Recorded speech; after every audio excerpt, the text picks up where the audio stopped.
क्षेत्रीय विधायिका रानी पक्षालिका सिंह ने कृषि यंत्रों का पूजन किया।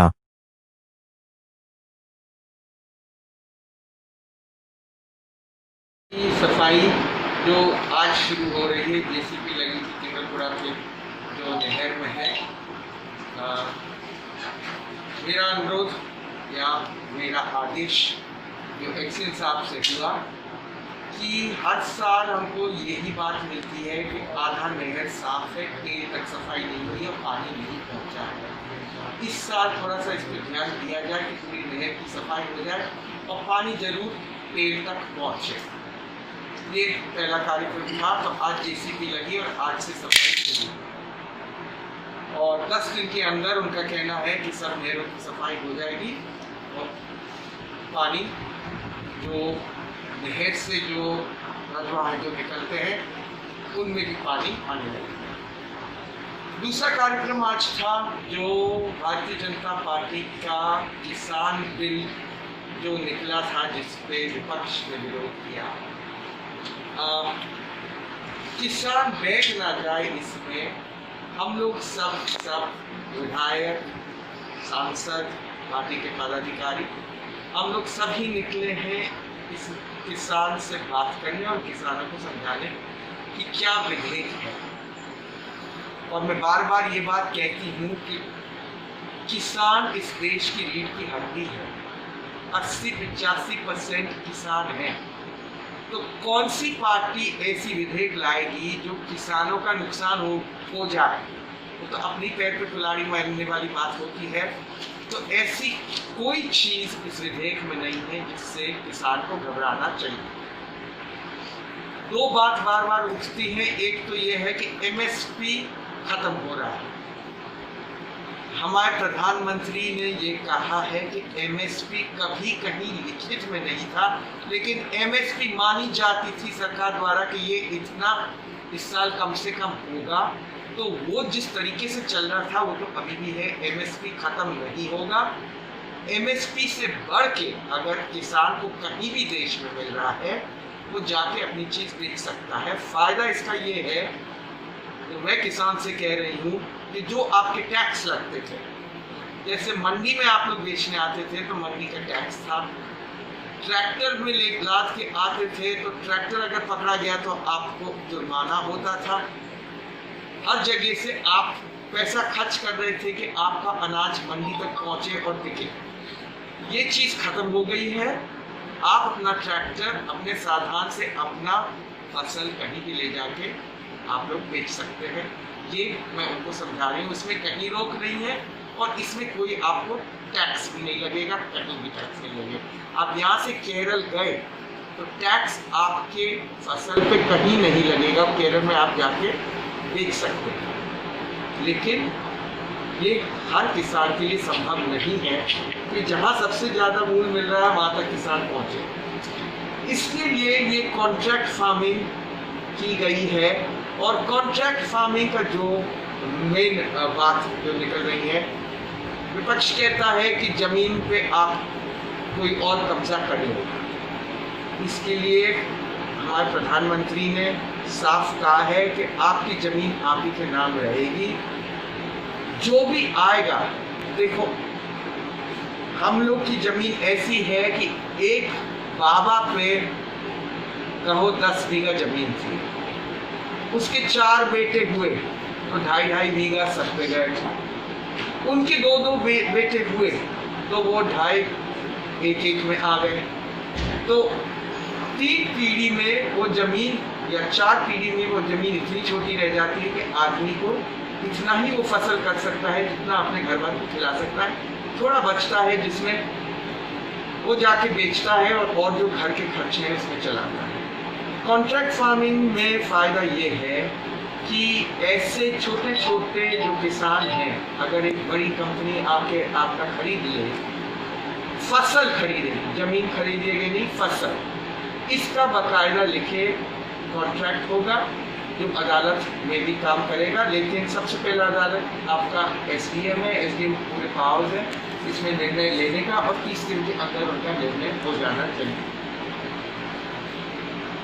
मैं उदाहरण देना चाहती हूँ कि किसान जो समझ जाए ये वाली बात कि अगर बड़े लोग जो आते हैं और ले जाते हैं, फ़र्क इतना है कि जब वो बेचते हैं, जैसे बिग बाज़ार, मैं उदाहरण यही देती हूँ सबको क्योंकि इसकी शायद जान पहचान सबको है।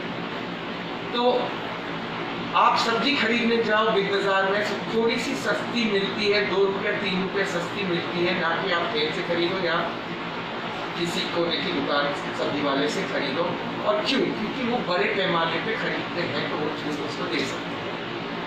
तो ऐसे ही लोग आएंगे आपके पास कि आपका फसल वो खरीदो।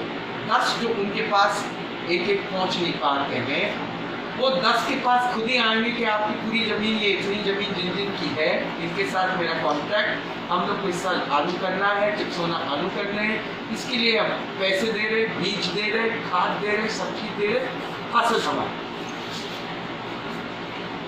किसान का फायदा ये है कि आपको मूल रूप से पैसा उसका मिलेगा कॉन्ट्रैक्ट पे, जमीन आप ही की, फसल वो लोग संभाले।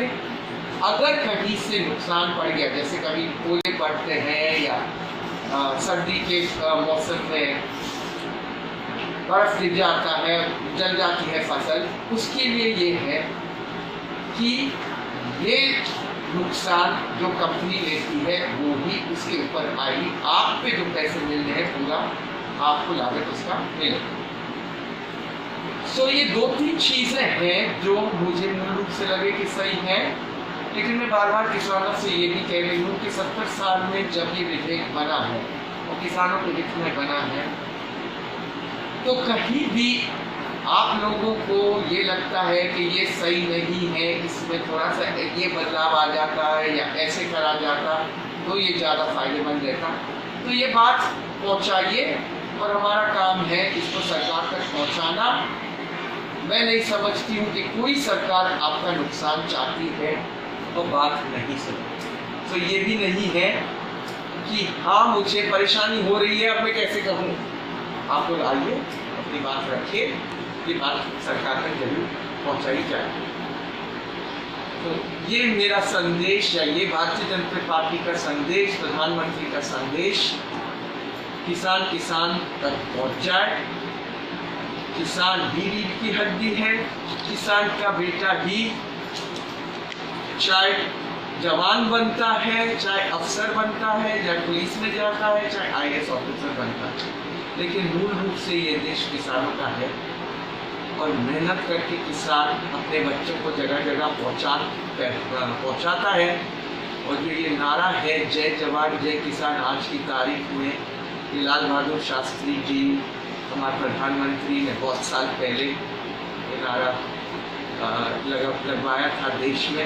ये आज की तारीख में मैं सोचती हूँ बहुत ही महत्वपूर्ण नारा है, क्योंकि एक तरफ से जवान इस देश को बचा रहा है, दूसरी तरफ से किसान फसल पैदा कर रहा है इस देश को खिलाने, उन जवानों को भी खिलाने। तो किसान का नुकसान कभी कोई पार्टी नहीं करेगी, और खास करके भारतीय जनता पार्टी प्रधानमंत्री नरेंद्र मोदी किसान का नुकसान कहीं देखेंगे। आपके द्वारा इस क्षेत्र में काफ़ी विकास किया गया है, आगे क्षेत्र के विकास के लिए क्या प्रयास है? देखिए, प्रधानमंत्री नरेंद्र मोदी यही नारा लेके आए थे, सबके साथ सबका विकास। उसी नारे पे भाजपा जीती उत्तर प्रदेश में, और अपने मुख्यमंत्री श्री योगी आदित्यनाथ जी इसी पे लगे। तो जहाँ भी हर तरीके से विकास हो सकता है वो कर रहे हैं, चाहे सड़क हो, चाहे किसानों के लिए हो। ये जो मूल रूप से किसान को 6,000 हर साल दिया जा रहा है, ये पहली बार किसान को ऐसा कुछ मिल रहा है कि उनकी मदद के लिए, चाहे खास करके छोटे किसानों के लिए। अब जो क्षेत्र में हो रहा है वो तो आप लोगों को दिख रहा है, चाहे सड़क के लिए हो, बिजली, पानी, ये 3 चीज़ पे मूल रूप से सरकार काम कर रही है। स्कूल, जितने स्कूल हैं गवर्नमेंट के, उस पर भी अब काम चल रहा है, उनके कायाकल्प हो रहे हैं। बच्चों के लिए जिम बन रहा है, शौचालय बन रहे हैं, क्लास में अच्छी तरह से डेस्क वगैरह बन रहे हैं, यूनिफॉर्म दिया जा रहा है, जो खाना उनको मिड डे मील मिलती है उस पर भी ध्यान दिया जा रहा है। ये तो जो पहले से चल रहा था उसको बेहतर करने की कोशिश में भारतीय जनता पार्टी ने कदम उठाए। उसके अलावा भी 2-3 और चीज़ जो खास क्षेत्र के अच्छाई के लिए कोशिश कर रही हूँ।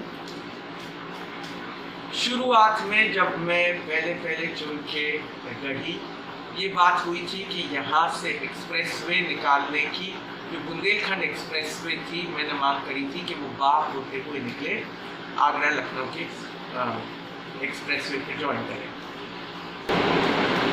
इस चीज़ को एनजीटी और वन विभाग द्वारा मना किया गया, क्योंकि सेंचुरी है और वन विभाग भी है, तो दोनों की वजह से एक्सप्रेसवे का मना हो गया। लेकिन मैं लगी हूँ कि 4 लेन का हम लोग को उसी जो रूट हम लोग दिए हैं, 4 लेन का रूट बने। बुंदेलखंड एक्सप्रेसवे का एक एग्जिट बाग होते हुए, बटेश्वर होते हुए लखनऊ आगरा एक्सप्रेसवे पे ज्वाइन। दूसरा, स्टेडियम बनने के लिए भारतीय जनता पार्टी घोषित सरकार है उत्तर प्रदेश में, ये तो मुख्यमंत्री ने घोषित कर दिया कि हर तहसील में एक स्टेडियम बनना चाहिए।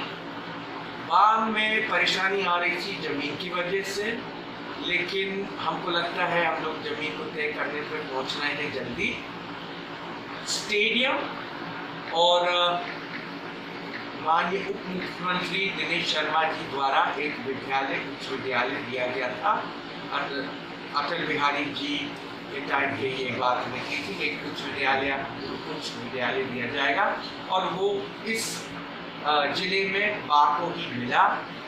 ये भी तय हो गया। अभी तक जहां हम लोग चाह रहे थे कि तीनों ब्लॉक के लोग आसानी से पहुंच पाए, उसके लिए जमीन की ढूंढी जा रही है, और हमको लगता है वो भी, ये दोनों चीज़ के लिए जमीन थोड़ी देर में तय हो जाएगा। और मैं आप लोग को बता भी सकती हूँ कहाँ दोनों चीज़ हो रहे हैं, बट ये दोनों चीज़ के लिए कर रहे हैं। बटेश्वर को पर्यटन धार्मिक स्थल तो है ही, और हम लोग के क्षेत्र में, और मैं कहूँगी पूरे जिले में, आसपास के जिलों में भी ये बड़ा धार्मिक स्थल माना जाता है। इसको पर्यटन स्थल के रूप में जैसे वाराणसी है, जैसे चित्रकूट है, हम लोग पूरी कोशिश में लगे हैं कि बटेश्वर भी उनमें जोड़ा जाए। साथ में बटेश्वर का जो मेला है, ये पुराने काल से ऐतिहासिक रूप से उन बड़े मेलाओं में से हैं जो देश में होते थे।